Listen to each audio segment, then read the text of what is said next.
Bienvenue sur mon podcast Minute Santé, qui fait suite aux stories santé que je faisais il y a quelques temps sur Instagram. Pour ceux et celles qui ne me connaissent pas, je suis Nadia du blog consomuslim.com. Je te souhaite la bienvenue sur ce podcast où on va essayer de décrypter différents sujets santé pour mieux comprendre les différentes maladies et ainsi mieux les prévenir. Car comme le dit l'adage, mieux vaut prévenir que guérir. Bienvenue dans ce 20e épisode du podcast où l'on va aborder le sujet du RGO, c'est-à-dire reflux gastro-œsophagien, ou plus communément appelé remontée acide ou reflux gastrique. Je te donnerai quelques conseils en fin de podcast si tu en souffres pendant le Ramadan pour le minimiser. Avant de commencer, je voulais remercier Samia06 qui m'a laissé un commentaire sur Apple Podcast et qui dit: accessibilité des sujets, Nadia sait par son professionnalisme rendre accessible, compréhensible des sujets qui nous préoccupent toutes et tous. Grâce à ces podcasts, nous avons des premières pistes d'action à réaliser pour prendre soin de nous et de notre entourage. Samia, je te remercie déjà pour ta fidélité et pour ton commentaire. Je suis ravie que le podcast te soit accessible et t'aide à prendre soin de ta santé. Si toi aussi, tu souhaites soutenir le podcast totalement gratuitement, n'hésite pas à le noter, à laisser un commentaire sur Apple Podcast, à t'abonner sur ta plateforme d'écoute habituelle et à partager les épisodes qui t'ont plu autour de toi.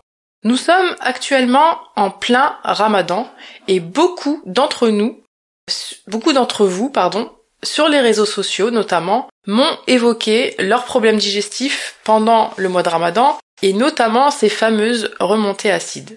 Si tu veux des conseils en général pour passer un Ramadan optimal, mon livre Guide du Ramadan optimal, donc à l'heure où je publie ce podcast, il n'est plus disponible en version papier, mais est toujours disponible en version numérique, donc en version e-book, sur mon site www.consomuslim.com/boutique. Le guide du Ramadan optimal traite 4 grands axes: la spiritualité, la santé, l'organisation et l'écologie. Il allie théorie et pratique, tout cela agrémenté de nombreux bonus.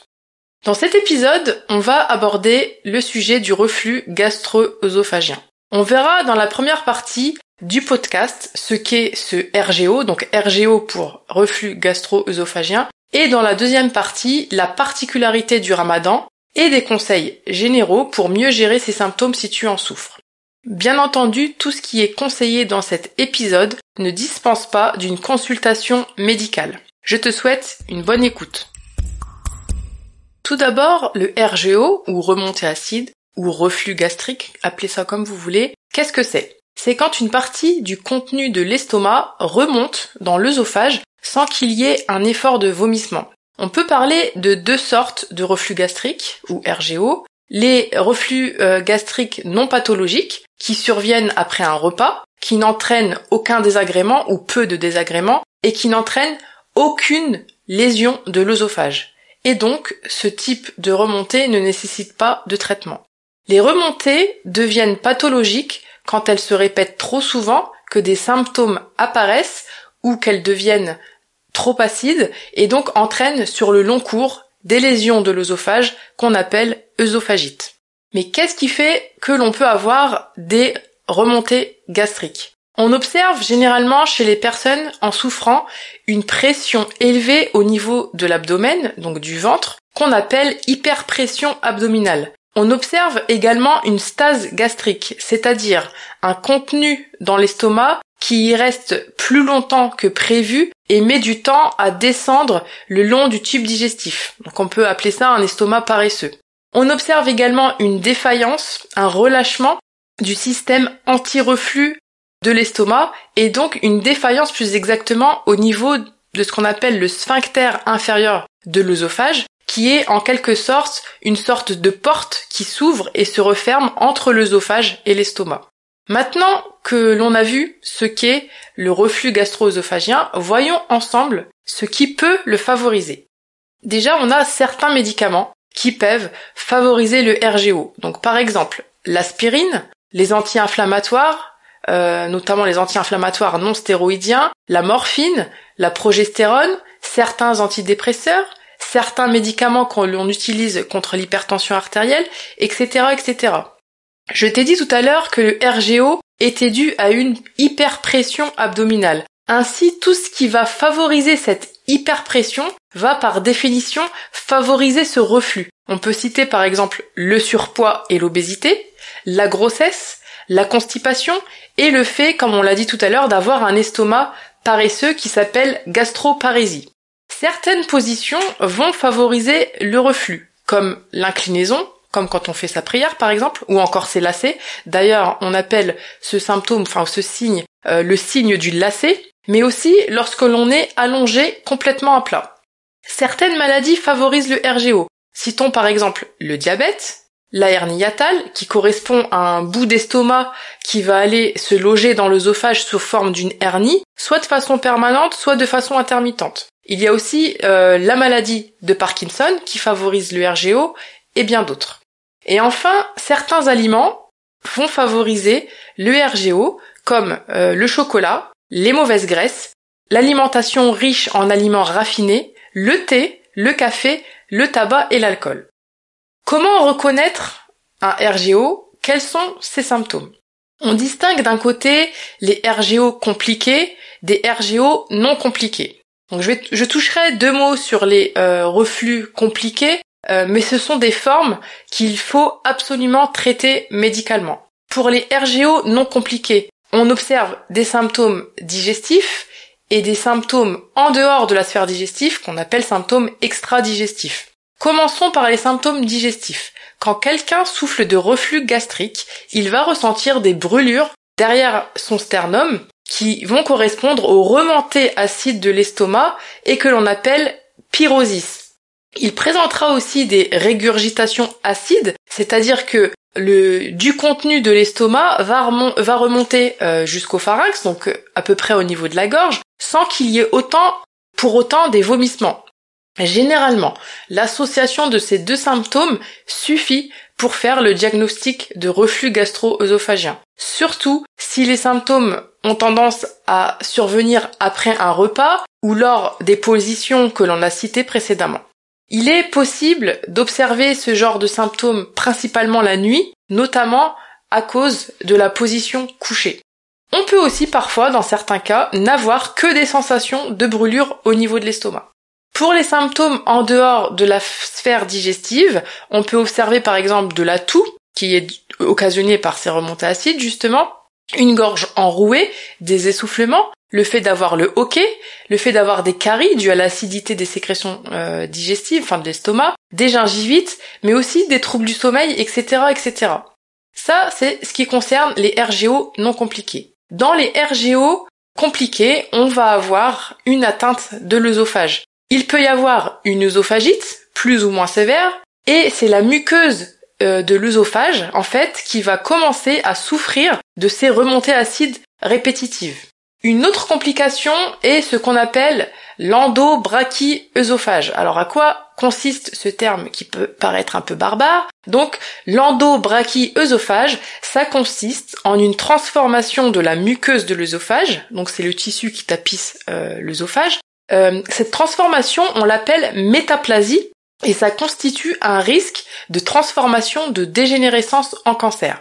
Donc je ne vais pas rentrer dans les détails du traitement qui est bien entendu différent d'une personne à l'autre en fonction de la gravité du reflux gastro-œsophagien, en fonction de ses éventuelles complications, en fonction du terrain de la personne. Donc le traitement peut être simplement des règles hygiéno-diététiques, ça peut être des règles hygiéno-diététiques associées à un traitement purement médicamenteux, mais parfois, dans des cas bien particuliers et généralement des cas compliqués, on peut avoir recours à la chirurgie. Voyons maintenant la particularité des reflux gastriques, donc du RGO pendant le ramadan, et quelques conseils pour le soulager. Et bien entendu, dans ce cas-là, je parle d'un reflux gastro-œsophagien minime, non compliqué, qui n'a pas forcément besoin d'un traitement ou en tout cas qui est seulement traité de façon médicale. Maintenant que l'on a vu ce qu'était le reflux gastrique et ses principaux symptômes, voyons ensemble la particularité du ramadan et quelques conseils hygiéno-diététiques pour en diminuer les symptômes. Pendant le ramadan, de nombreux changements apparaissent, comme notamment une modification de notre rythme du sommeil, chez certaines familles des changements alimentaires, etc., etc. Il faut savoir qu'un jeûne du Ramadan bien conduit a des effets bénéfiques sur l'appareil digestif. En effet, il permet de mettre tout le système digestif au repos pendant la phase de jeûne et ainsi favorise sa régénération, son équilibre et l'élimination des différentes toxines qu'on aurait pu accumuler. Cependant, il y a l'autre revers de la médaille chez des personnes ayant par exemple une mauvaise hygiène alimentaire. Dans ces cas-là, des troubles digestifs peuvent apparaître. L'appareil digestif va être perturbé du fait par exemple d'une alimentation trop riche à la rupture du jeûne, donc au ftour, et à un sommeil de mauvaise qualité et moins important. J'ai d'ailleurs consacré les 2 derniers épisodes du podcast, donc l'épisode 18 et l'épisode 19, sur ces 2 thématiques, donc l'alimentation pendant le Ramadan et le sommeil pendant le Ramadan. Je t'invite à les écouter si ce n'est pas déjà fait. Je mettrai bien entendu les liens en description de l'épisode et sur le blog.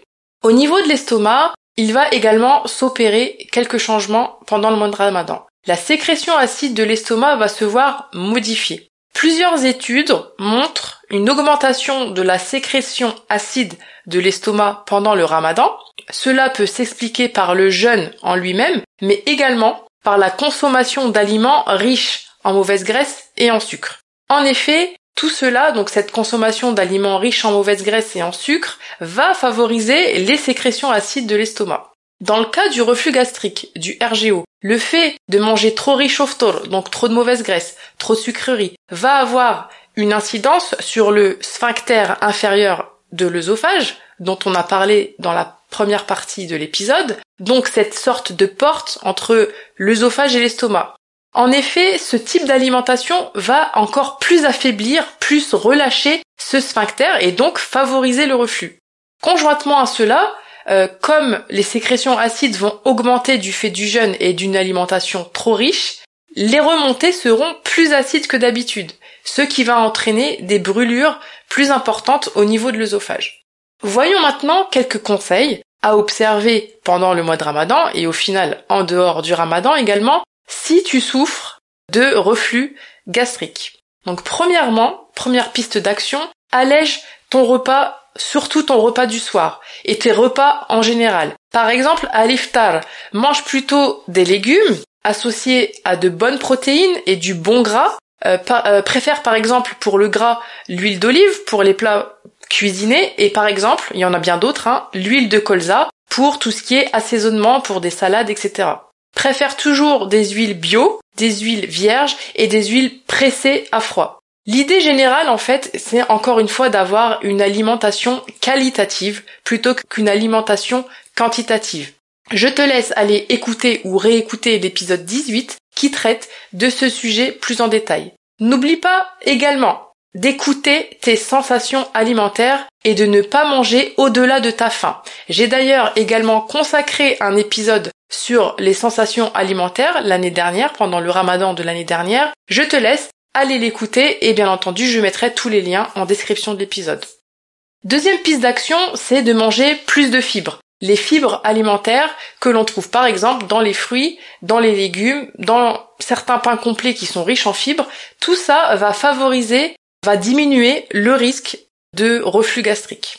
Troisième solution, évite les aliments qui favorisent le reflux gastrique. Je vais t'en citer quelques exemples. Bien entendu, ce n'est pas une liste exhaustive. Ce sont quand même les plus fréquents. Donc tout ce qui est friture, les mauvaises graisses en général, donc par exemple la malbouffe, les fast-foods, mais aussi les plats trop épicés, les oignons crus, le chocolat, la menthe poivrée, on ne pense pas souvent, la menthe poivrée, pas la menthe classique, les aliments trop salés, les boissons gazeuses, les boissons trop acides, comme le jus par exemple, ou les citronnades, et en général, encore une fois, évite les repas trop riches, trop copieux.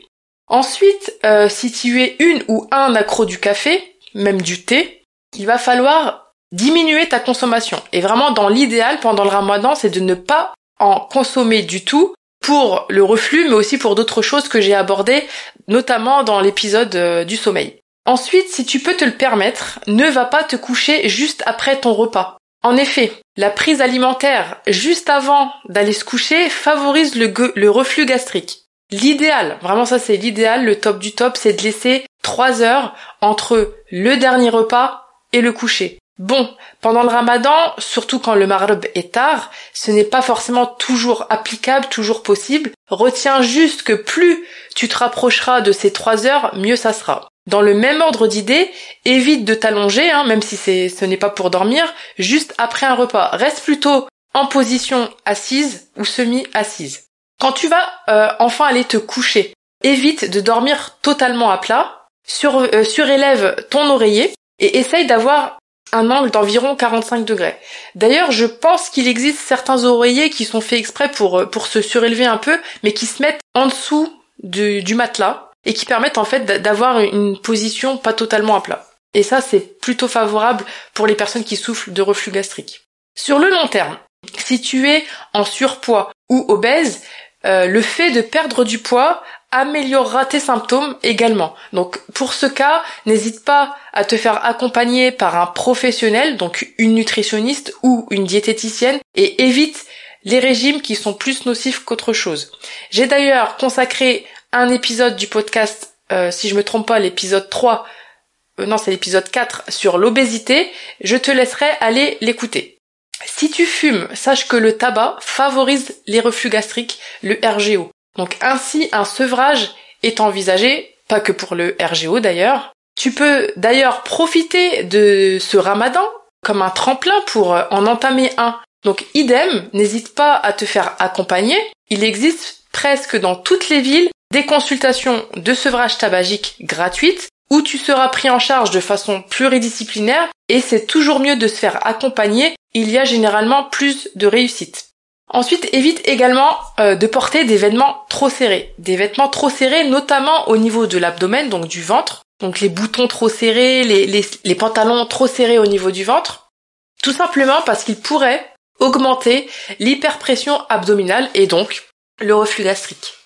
Si tu es stressé, sache que le stress augmente le reflux gastrique, le RGO, et qu'il est alors essentiel de gérer ton stress. J'ai d'ailleurs créé un programme 100% en ligne qui t'aide pas à pas à créer ta stratégie anti-stress en adoptant notamment une bonne hygiène de vie, sans oublier la partie spirituelle et organisation. Tu trouveras toutes les infos sur ce programme sur mon site www.consomuslim.com/destress. Je mettrai tous les liens également en description de l'épisode. On a vu dans cet épisode ce qu'était le RGO, le reflux gastrique, ses facteurs favorisants, à savoir certains aliments, certains médicaments, l'hyperpression abdominale et certaines positions. On a vu également que ces différents symptômes associés des symptômes digestifs comme les brûlures derrière le sternum, des régurgitations, mais aussi de simples brûlures au niveau de l'estomac, mais aussi des symptômes extradigestifs, donc en dehors de la sphère digestive, comme la toux, l'enrouement ou encore le hoquet. On a vu que pendant le ramadan, le fait d'avoir un sommeil écourté et une alimentation trop riche en sucre et en mauvais gras favorisait le reflux gastrique. On a vu quelques conseils pour diminuer ce reflux, notamment pendant le ramadan, à savoir sur le court terme manger plus de fibres, éviter les aliments déclencheurs, arrêter le café mais aussi le thé, manger léger et au contraire éviter les repas trop riches et trop copieux qui sont d'ailleurs en contradiction avec l'esprit du ramadan, de se coucher en position semi-assise et si possible pas tout de suite après le repas du soir. Sur le moyen et le long terme, l'idée était d'entamer un sevrage tabagique pour les personnes fumeuses ou fumeurs, de gérer son stress et de perdre du poids en cas de surpoids ou d'obésité. J'espère que cet épisode t'a plu et te sera utile. N'hésite pas à le partager autour de toi. Tu peux retrouver le résumé écrit du podcast directement sur le blog. Et si ce n'est pas déjà fait, abonne-toi au podcast Minute Santé pour ne rater aucun épisode. Je te dis à bientôt pour un prochain épisode.